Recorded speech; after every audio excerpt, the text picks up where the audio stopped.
오늘의 감사, 내일의 은혜라는 제목 가지고 말씀을 전하도록 하겠습니다. 지난 주일에는 이제 투표도 했지만 지난 주일에는 과거의 은혜, 오늘의 감사라는 제목을 가지고 했는데 우리는 오늘 설명 제목은 오늘의 감사, 내일의 은혜라는 제목 가지고 말씀을 전하도록 하겠습니다. 오늘 이제 한국교회가 이제 전체가 다 맥주감사 주일로 지키게 됩니다. 이스라엘 백성들이 이제 보리와 밀을 첫 수확을 하게 되면서 감사하면서 올렸던 절기가 바로 맥주감사 주일이게 되는데, 정말 이스라엘 백성들에게 맥주감사절은 하나님의 은혜가 없으면 열매를 맺을 수 없다, 하나님의 도우심이 없으면 보리와 밀의 첫 수확을 하나님께 올려드릴 수 없다는 것을 알게 되면서 하나님께 감사한 마음으로 맥주절을 지키게 되었거든요. 그래서 하나님께서는 정말 유월절이든 맥주절이든 초막절이든 이 절기 때마다 하나님이 하셨던 말씀은 너희들은 절기를 기억하면서 내게 나아라고 명령하셨는데, 주님께서는 감사한 마음으로 빈손으로 나오지 말라고 주님이 말씀을 하셨습니다. 하나님께서 왜 이런 말씀을 하시나 보면, 하나님께서는 자신이 베풀어 준 것을 당연한 것을 여기지 말고 감사한 마음으로 감사를 표현해라, 이 모든 것이 다 하나님의 은혜라는 것을 깨닫게 하기 위해서 훈련을 시키는 그 장면을 보게 됩니다. 우리가 신앙생활할 때 감사가 매듭을 짓습니다.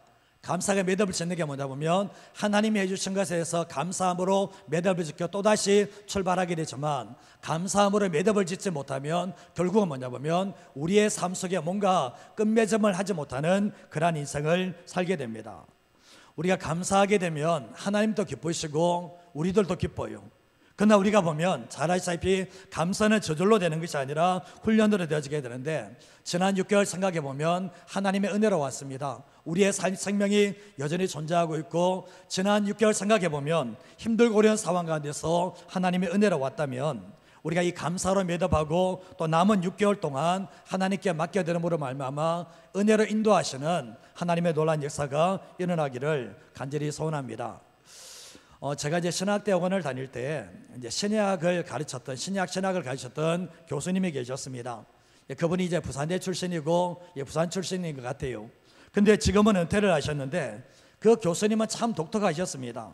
그분은 이제 보수와 진보 이 사이에서 균형을 맞추려고 노력을 하셨고, 수업을 하실 때도 보수니까 무조건 맞고 진보니까 무조건 틀렸다 이런 식으로 가르친 게 아니라 무조건 맞고 무조건 틀린 것은 없다라고 얘기하면서 균형을 맞출 수 있도록 저희들에게 가르쳐 주셨던 교수님입니다.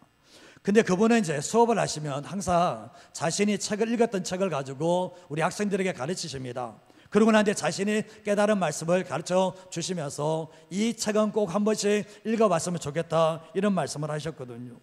근데 이제 다양한 책, 어쩌면 신학적인 책만 얘기하는 게 아니라 사회에서 이슈되는 책도 읽어보고 정말 어떤 사람들이 전혀 읽지 않은 책들까지 추천하셔서 읽었던 적이 있는데, 근데 제가 이제 그 교수님이 때문에 제가 그동안 무시하고 터부시했던 그 사람들의 책까지도 읽게 되는 일들이 있게 되었습니다.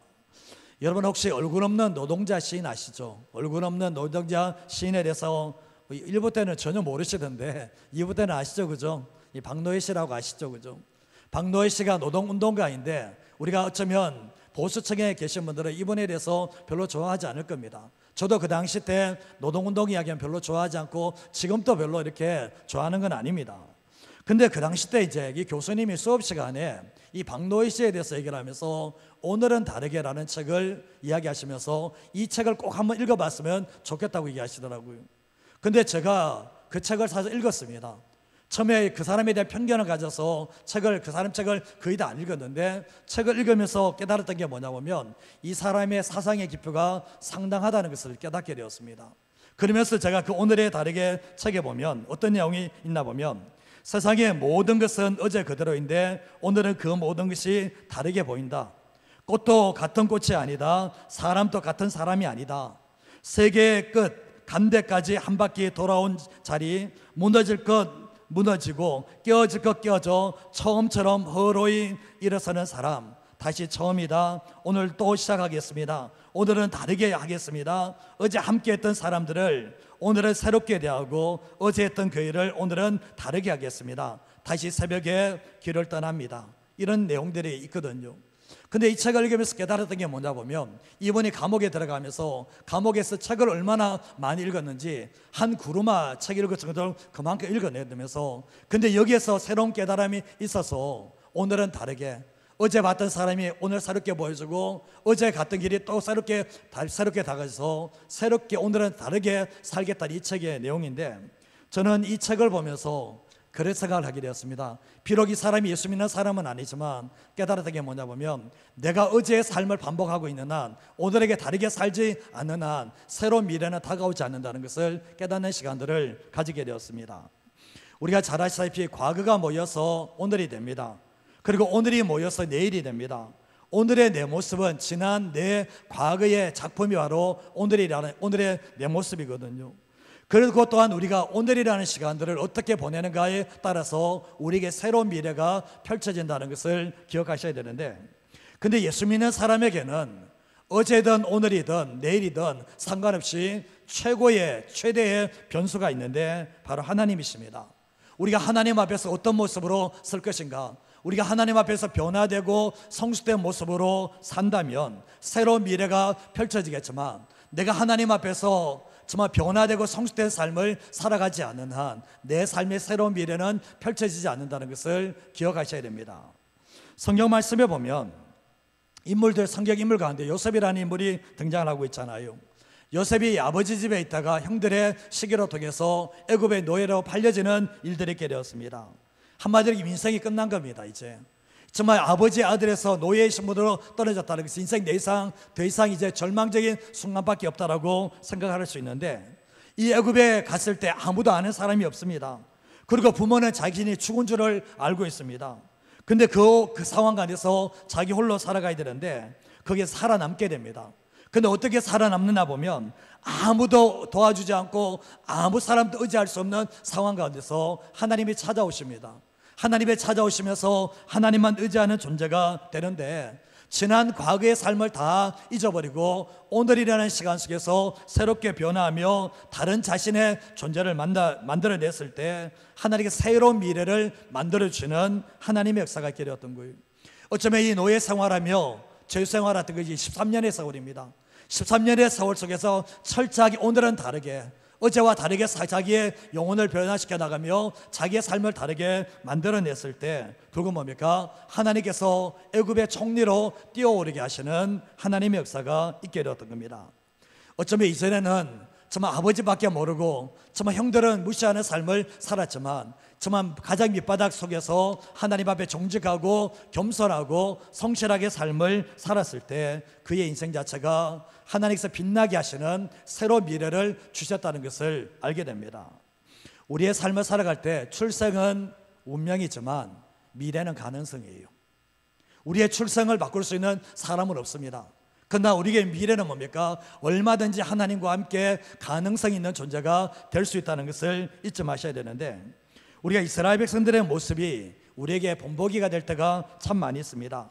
좋은 모습을 통해서도 본을 받을 수 있는가 하면, 나쁜 모습을 통해서도 우리가 본을 받을 수 있는 게 뭐냐 보면, 저런 삶을 살면 안 되는구나, 그런 모습을 통해서도 우리에게 교훈을 줄 수 있다는 것을 알게 됩니다. 오늘 우리가 시편 147편 말씀을 읽었는데, 이 말씀 우리가 좀 전에 찬양할 때 비준비하시니 예루살렘아 찬양했잖아요. 근데 그 가사가 여기서 나왔습니다. 시편 147편 말씀은 예수 전도한 출신이었던 그 신목사님이 이 내용을 보고 찬양을 작사하고 작곡을 하게 되었는데, 오늘 이 말씀을 통해서 함께 하나님의 은혜를 누릴 수 있는 시간이 되었으면 합니다. 첫 번째로 할 수 있는 게 뭔가 같이 한번 읽어보도록 하겠습니다. 하나님께 감사하며 하나님을 찬송하는 것은 아름답고 마땅한 일입니다. 우리가 하나님의 자녀가 아닌 사람에게, 하나님의 백성이 아닌 사람에게 하나님께서 감사하라고, 하나님을 찬송하라고 그렇게 말씀하지 않습니다. 하나님을 알지 못하는 사람은 하나님께 감사할 수도 없고 하나님을 찬송하는 삶을 살아갈 수 없어요. 그러나 하나님께서는 하나님의 백성들에게 하시는 말씀이 뭐냐 보면, 하나님께 감사하고 하나님을 찬송하는 삶을 살아라고 주님이 부탁하는 게 아니라 명령을 하신다는 거예요. 우리가 잘 아시다시피 이제 이스라엘 백성들이 솔로몬 왕 이후로 두 개로 쪼개지게 되잖아요. 솔로몬이 결국은 지혜가 참 많았지만 솔로몬이 결국은 하나님 앞에 온전하게 서지 못함으로 말미암아 북이스라엘과 남유다로 갈라지게 되는데, 이 북이스라엘은 정말 이렇게 아수르의 멸망을 하게 되고, 남유다는 이 바벨론에 의해서 멸망을 하게 됩니다. 근데 이제 이 남유다 왕인, 마지막 왕인 시드기야 왕이 이 바벨론의 포로로 잡혀갈 때 두 눈이 다 뽑혀지게 되고 이 손과 발이 다 쇠살로 묶여지면서 끌려가게 되었는데, 이 유다 백성들도 포로로 잡혀가는 일들이 있게 되었습니다. 하나님의 백성이 왜 이렇게 되었을까? 하나님께서 약속의 가나안 땅에 넣어주시고 거기에서 축복을 내주셨는데 왜 하나님의 백성들이 그 땅에서 쫓겨나고 왜 바벨론 포로로 잡혀가게 됐을까 생각해 보면, 하나님의 주신 은혜를 잊어버리고 하나님만 사랑하고 하나님만 섬기지 못한 결과가 바로 이런 결과를 가져오게 되었던 것입니다. 하나님께서 계속해서 경고하셨습니다. 돌아서라고, 내게로 다시 돌아오라고, 우상 버리고 순종하는 삶을 살아라고 명령을 하셨지만 이 유다 백성들은 그 말을 듣지 않았습니다. 계속해서 어긋난 길을 가게 되었는데 결국은 우상 숭배와 불순종의 삶을 반복하다가 결국은 하나님께 징계를 받게 됩니다. 하나님께서 이런 모습을 보면서 도저히 안 되겠구나, 선지자를 통해서 계속해서 보내도 돌아오지 않으니까 하나님께서 멸혈되기로 결정을 하시고 결국 뭡니까? 하나님께서 바벨론 포로로 보내고 난 뒤에 다시 시작하겠다는 그 결단을 하게 됩니다. 근데 하나님께서 바벨론 포로로 보내시고 난 뒤에 그 기간을 70년이라고 정했었습니다. 70년 뒤에 차면 다시 고국으로 돌아오게 해주겠다라고 약속을 하셨는데 유다 백성들은 이것을 잊어버렸습니다. 내가 내려 다시 돌아오게 해주겠다는 그 약속을 잃어버렸고, 그러나 하나님은 그 약속을 잊지 않고 약속을 신실하게 지키셨다는 것을 알게 되는데, 유다 백성들이 이 바벨론 포로에서 끝나고 다시 돌아오는 것은 스스로 힘으로는 되지 않아요. 그러나 오직 하나님의 은혜로 말미암아 돌아오는 역사가 일어나게 되었습니다. 시편 126편 1절에서 3절 말씀을 보시면, 여호와께서 시온의 포로를 돌려 보내실 때 우리는 꿈꾸는 것 같았도다. 그때 우리 입에는 웃음이 가득하고 우리의 은혜는 찬양이 찼었도다. 그때 문나라 가운데서 말하기를 여호와께서 그들을 위하여 큰 일을 행하셨다 하였도다. 같이 한번 읽어볼게요. 여호와께서 우리를 위하여 큰 일을 행하셨으니 우리는 기쁘도다. 아멘. 이 말씀도 포로에서 돌아오고 난 이후에 지어진 시편인데, 우리 여호와께서 시온의 포로를 돌려보내실 때 우리가 꿈꾸는 것 같았던 거예요. 어제까지만 해도 우리가 정말 이 포로 생활하고 있었는데 갑자기 포로에서 귀환하는 일들이 일어났을 때 이게 꿈인가 생신가 서로 얼굴을 꼬집으면서 놀라게 되었던 거죠. 그러고 난 뒤 하나님의 백성들이 하나님 앞에서 어떻게 해야 됩니까? 돌아올 때 웃음이 가득하고 혀에 찬양이 가득 찼다 얘기하면서 여호와께서 행하신 큰 일을 찬양하며 감사하는 모습을 보게 되는 거죠. 근데 이 일이 어떻게 일어나다 보면 하나님께서 70년이라고 약속하시고 난 이후에 정말 70년이 가까우는데도 아무런 징조가 일어나지 않는 거예요. 우리가 잘 아시다시피 여리고성이 무너져 내릴 때도 주님이 여리고성을 6바퀴 반 돌아도 아무런 역사가 없어요.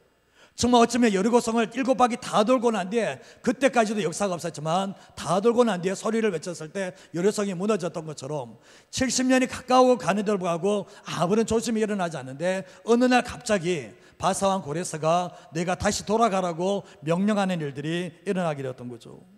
하나님께서 이 바사왕 고레스의 마음을 감동시켜 주셔서 일어난 사건인데, 일어날 수 없는 사건, 있을 수 없는 사건, 기적의 사건이 일어나게 되었던 것입니다. 그 다음에 하나님의 백성이 어떻게 해야 됩니까? 하나님의 기적으로, 하나님의 약속의 신실함으로 돌아왔다면 하나님께 감사하며 찬양하는 것이 마땅한 일이라는 것을 알게 되는 거예요. 오늘 시편 147편 1절과 2절 말씀에도 보면 할렐루야, 우리 하나님을 찬양하는 일이 선함이요 찬송하는 일이 아름답고 뭐라고요? 마땅하다는 거예요. 마땅하다는 거예요. 당연하다는 것을 말씀하고 있으며, 2절 말씀에 보면 여호와께서 예루살렘을 세우시며 이스라엘의 흩어진 자들을 모으셨다라고 말씀을 하고 있는 거예요. 정말 유다 백성들이, 이스라엘 백성들이 이 바벨론 포로로 잡혀가면서 예루살렘이 무너졌습니다. 그리고 이스라엘의 사람들이 다 흩어지는, 바벨론으로 가기도 하고 다른 나라 가기도 하고 다 흩어지는 일들이 있었는데, 하나님께서 70년 포로가 끝나고 난 이후에 예루살렘을 세우시고 흩어진 자를 다 모으셨는데, 이런 모습을 생각한다면 어떻게 되는가? 1절 말씀에 보면 우리 하나님을 찬양하는 일이 선하고 찬송하는 일이 아름답고 마땅하다는 것을 우리에게 말씀하고 있는 거예요.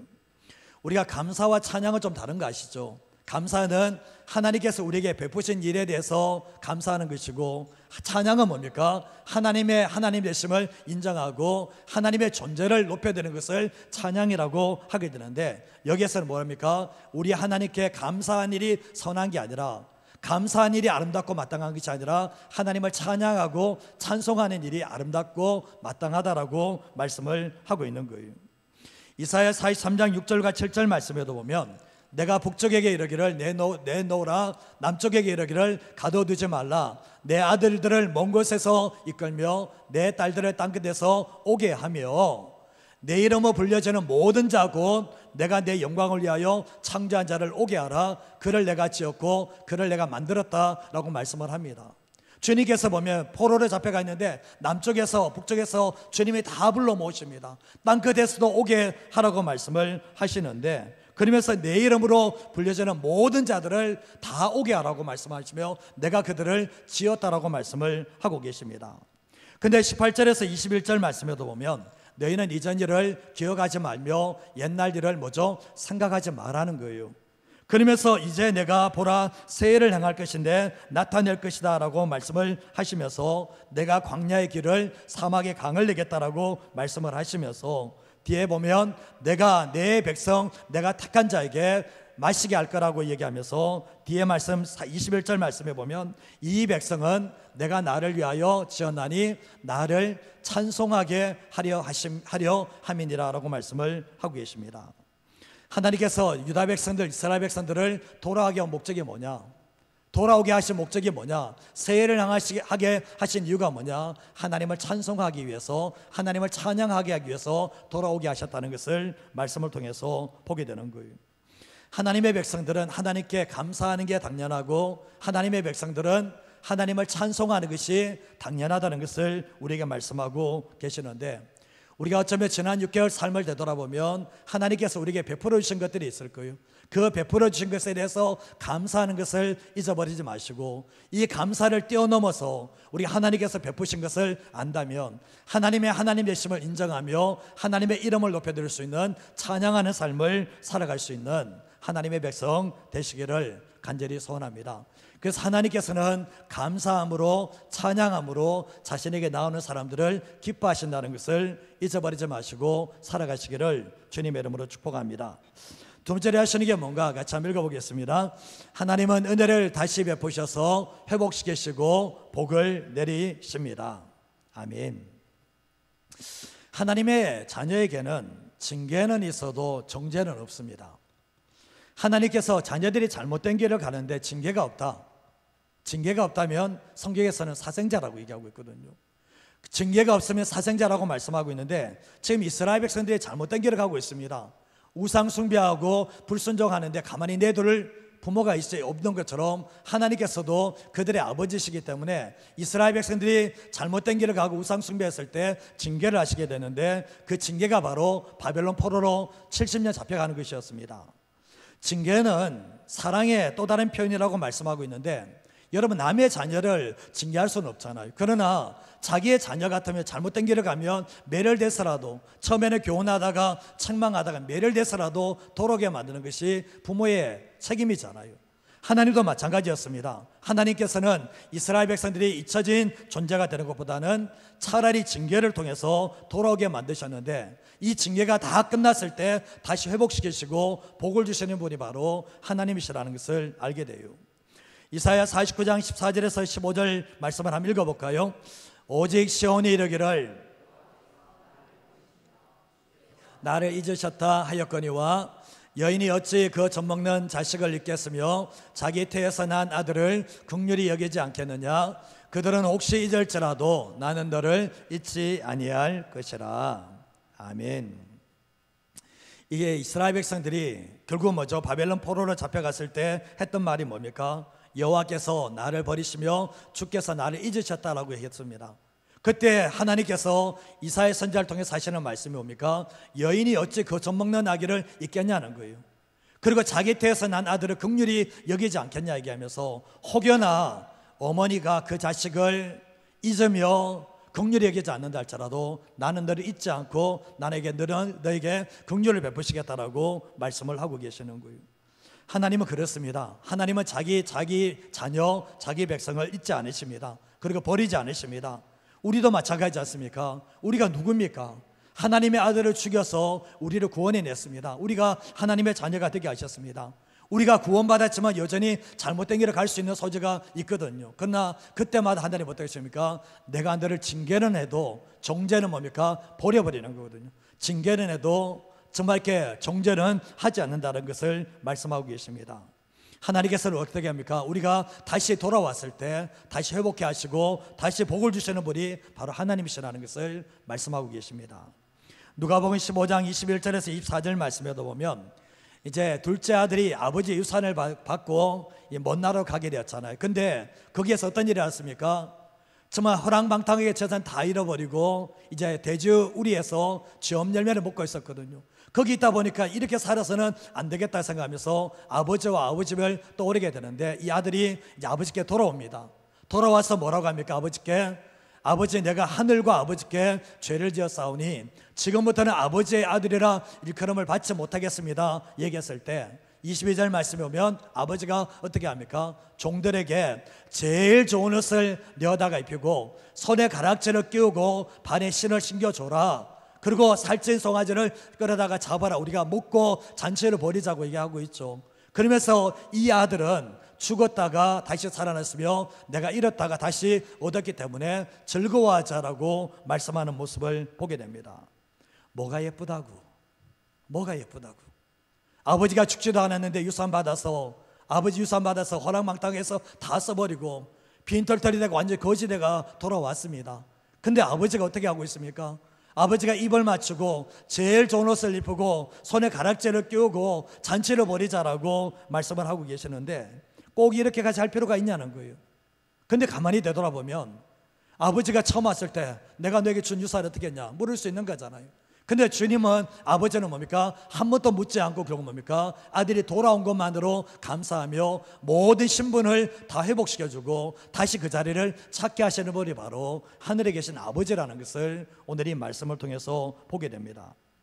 시편 147편 2절과 3절 말씀에도 보면 여호와께서 예루살렘을 세우시며 이스라엘에 흩어진 자들을 모으시며 상심한 자들을 고치시며 그들의 상처를 뭐라고요? 싸매신다라고 말씀을 합니다.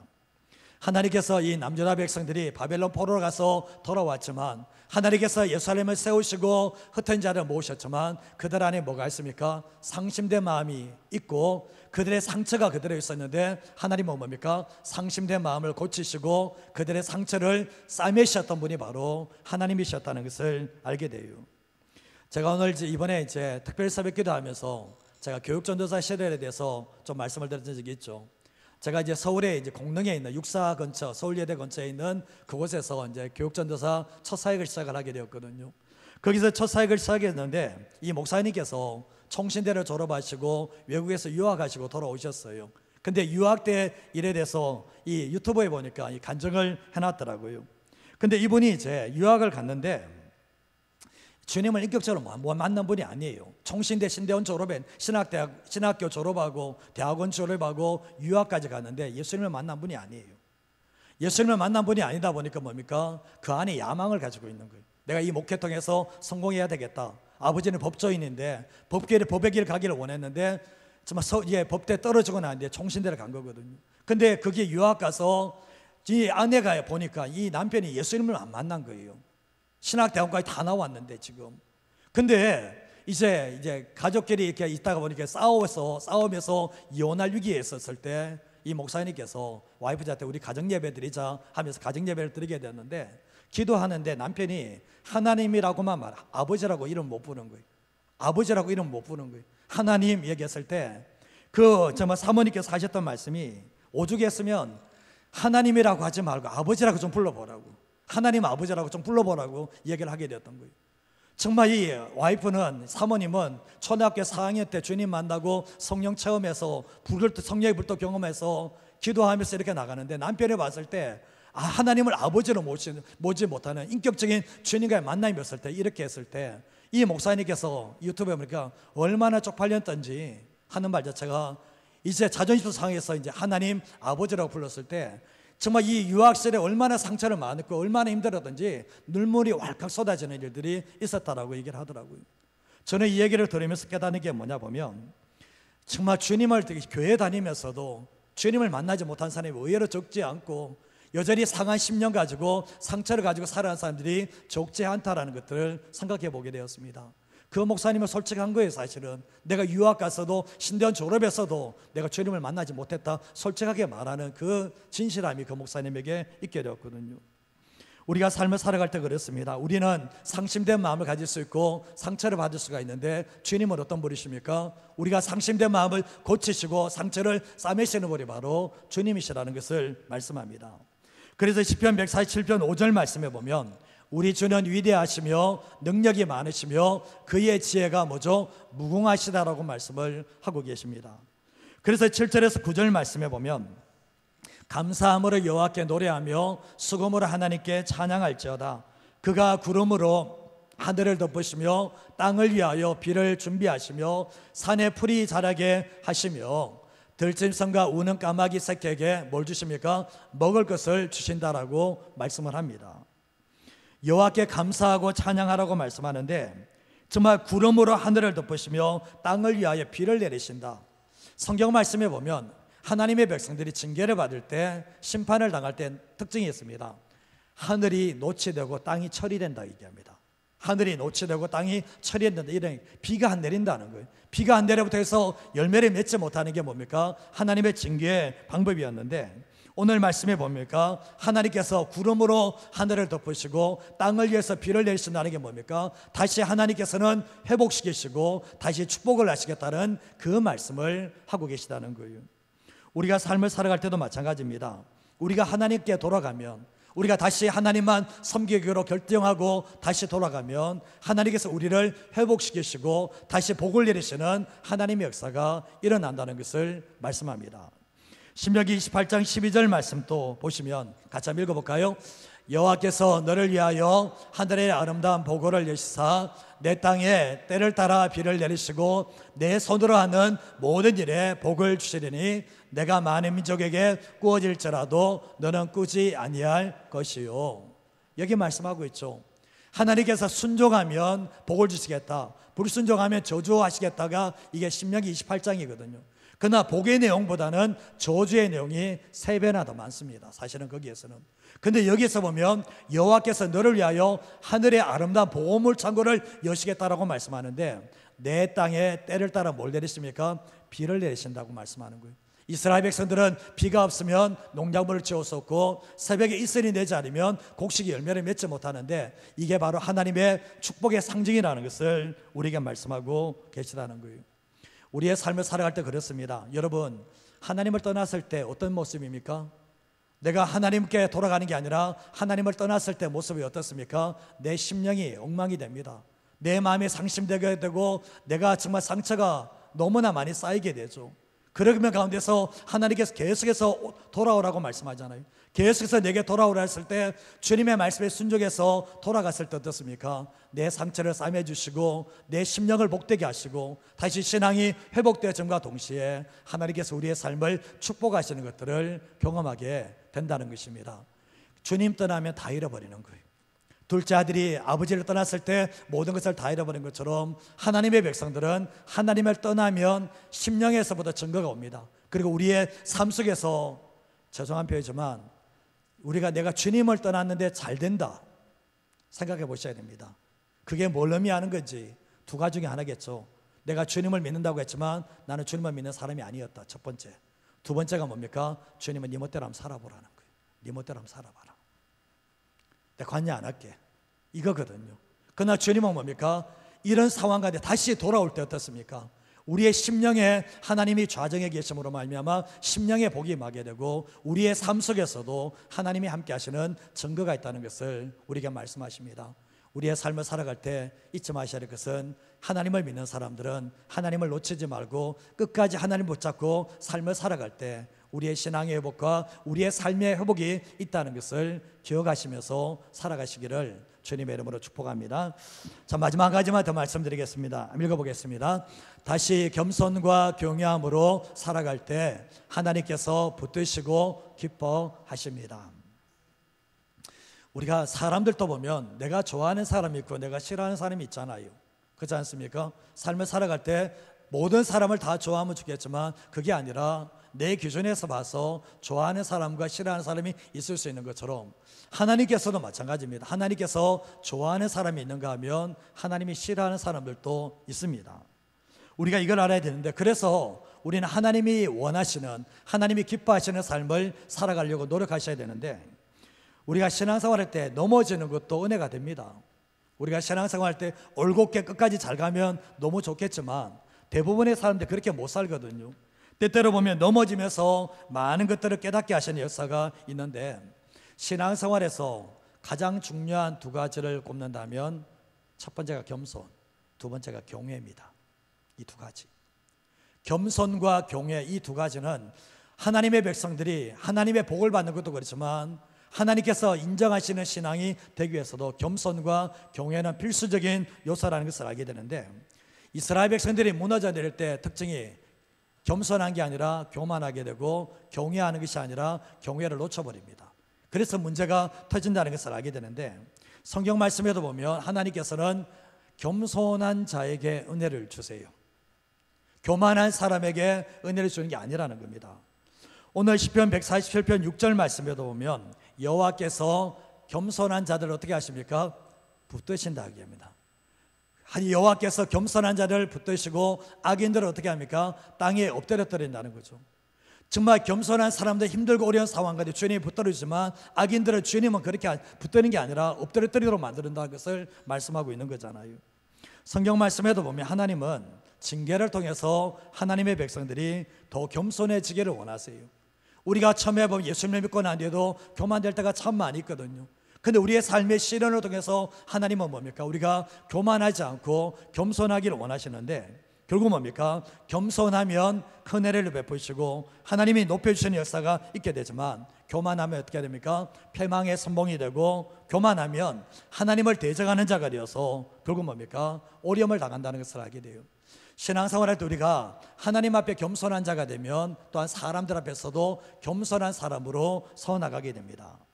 또 시편 147편 11절과 12절 말씀에도 보면 여호와는 자기를 경외하는 자들과 그의 인자하심을 바라는 자들을 뭐죠? 기뻐하신다라고 말씀을 하거든요. 그래서 예루살렘아 여호와를 찬송할지어다, 시온아 내 하나님을 찬양할지어다라고 말씀을 하는데, 하나님께서 기뻐하는 사람은 여호와를 경외하는 사람들, 그리고 주의 인자하심을 바라는 사람들을 기뻐하신다라고 말씀을 합니다. 이사야 33장 6절 말씀해 보시면 내 시대에 평안함이 있으며 구원과 지혜와 지식이 풍성할 것이니 여호와를 경외함이 뭐라고요? 내 보배다는 거예요.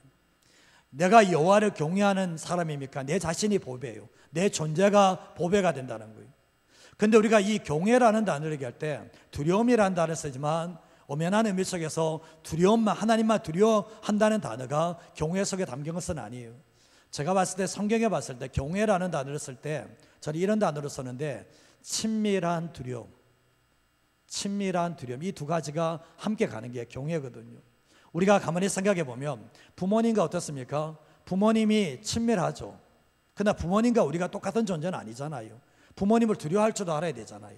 이 두 가지가 함께 가는 가 경외라고 할 수가 있는데, 결국 뭡니까? 하나님을 두려워하고 하나님의 말씀을 순종하는, 하게 하는 힘이 뭡니까? 경외 속에 있다는 것을 알게 돼요.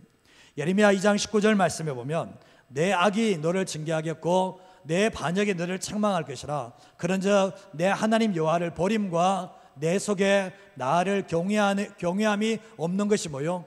악이고 고통인 줄 알라라고 말씀합니다. 우리가 하나님을 버리고 내 속에 하나님을 경외하는 마음이 없다, 이게 악이고 고통이라는 거예요. 우리가 꼭 죄를 지어야지 이게 악이고 고통이 아니라 내 안에 여호와를 경외하는 마음, 주님과 친밀함이 없고 주님을 두려워하는 마음이 없는 것 자체가 바로 악이고 고통이고 그 삶으로 드러난다는 것을 말씀하고 있는 거예요. 이번 특별 새벽기도 기간에도 봤지만 은혜가 어떤 힘을 가지나 보면 오직 하나님만 경외하게 하는 힘이 바로 은혜 속에 담겨져 있는데, 출애굽기 1장 말씀에 시보라와 부하가 산파들인데, 정말 애굽왕 바로가 남자아기가 태어나면 다 죽여버리라고 얘기를 하잖아요. 근데 다 살려둡니다. 애굽왕 바로의 명령을 어기면 죽습니다. 그러나 뭡니까? 하나님의 명령, 하나님을 경외함으로, 하나님을 두려워함으로 말미암아 왕의 명령을 어기고 하나님의 말씀을 지켜냅니다. 그래서 남자아기를 다 살려주는 일들이 있게 되었거든요. 그러므로 말미암아 이 산파들의 집에 하나님께서 흥왕하게 하시는 놀라운 역사가 일어나게 되었던 거예요. 우리의 삶을 살아갈 때 내 자신의 한계를 아셔야 돼요. 사람은 한계, 저도 그 한계가 있잖아요. 자신의 한계를 알게 되면 하나님의 도우심을 구하는 겸손한 사람이 될 수 있습니다. 그리고 또한 자신의 한계를 알면 하나님을 경외하는, 하나님을 인정하는 하나님의 사람이 될 수가 있게 되는 거예요. 우리가 신앙생활할 때 이 겸손과 경외를 놓쳐버리면 신앙은 다 무너져 냅니다. 그러나 신앙생활할 때 이 겸손과 경외를 붙드는 삶을 살아갈 때 하나님이 붙드시고 하나님께서 기뻐하시는 존재가 될 수 있습니다. 잠언 22장 4절 말씀을 한번 읽어보겠습니다. 같이 읽겠습니다. 겸손과 여호와를 경외함의 보상은 재물과 영광과 생명이니라. 왜 이 두 가지를 딱 꼽았을까요? 솔로몬이 뭘 놓쳤습니까? 겸손을 놓쳤죠. 솔로몬이 뭘 놓쳤습니까? 여호와를 경외하는 걸 놓쳤죠. 처음에는 겸손하고 여호와를 경외했지만 시간이 가면 갈수록 겸손을 놓쳐버리고 여호와를 경외함을 놓쳐버렸는데, 그래서 후대의 사람들에게 권면하는 게 뭐냐? 겸손과 여호와를 경외함의 보상은 재물과 영광과 생명이다라고 분명하게 말씀을 하고 있는 거예요. 예수님께서 마태복음 11장 29절 말씀에 보면 나는 마음이 온유하고 뭐라고요? 겸손하다. 주님은 뭡니까? 내게로 와서 배우라고 말씀을 하십니다. 그리고 개역 한글판에는 히브리서 5장 7절 말씀이 이렇게 되어 있는데, 마지막 구절입니다. 한번 읽어보겠습니다. 그는 육체에 계실 때에 자기를 죽음에서 능히 구원하실 이에게 그의 경외하심을 인하여 들으심을 얻었느니라. 아멘. 예수님께서 보면 좀 전에 말했지만 나는 온유하고 겸손하다고 말씀하셨죠. 그리고 예수님께서 육체로 계실 때 자기를 죽음에서 능히 구원하실 하나님 아버지께 심한 통곡과 눈물과 간구와 소원을 올려드리게 되었는데, 그런데 뭐 때문에 응답받는가? 그의 경외하심을 인하여 들으심을 받았다라고 말씀하고 있거든요. 정말 예수님에게 있어서 경외가 뭡니까? 친밀함과 두려움이 함께 가는 거예요. 예수님이라도 하나님 아버지시기 때문에 철저하게 경외하는 삶을 살게 되는데, 예수님에게 뭡니까? 이 겸손과 경외가 결국 뭡니까? 하나님의 길을 끝까지 달려가도록 만들었던 중요한 요소였다는 것을 알게 되는 거예요. 우리가 올쩌면 이 6월달 사시면서 어떤 삶을 사셨습니까? 6월달 삶을 사시면서 내가 겸손하고 경외하는 삶을 사셨는지, 아니면 그런 삶을 살지 않는지 한번 되돌아보셔야 되거든요. 어쩌면 남은 6개월 삶을 살아갈 때 하나님이 붙드시고 하나님이 기뻐하시는 삶이 어떤 모습인가? 겸손하고 경외하는 삶을 살아가는 거예요. 우리의 인생길을 걸어갈 때 날마다 하나님이 인도하시고 축복하시고 하나님께 쓰임받는 비결이 있다면 뭐냐? 이 겸손과 경외가 결국은 하나님께 쓰임받게 하는 중요한 요소가 된다는 것을 우리에게 말씀하고 계시다는 거예요. 어쩌면 이제 2024년도 이제 전반기가 역사적으로 사라졌습니다. 완전히 다 사라졌거든요. 되돌아보면 하나님의 은혜에 대해서 얼마나 감사했는지 한번 되돌아보시고, 다시 한번 우리가 또 2024년도 하반기에 살아가면서 무장하셔야 될 게 뭐냐면 겸손과 경외의 신앙 가지고 삶을 살아갈 때 하나님께서 우리의 신앙을 회복시키시고 우리의 삶에도 복을 내리시는 하나님의 은혜가 있다는 것을 잊어버리지 마시고 살아가는 우리 모든 성도들 되시기를 주님의 이름으로 축복드립니다.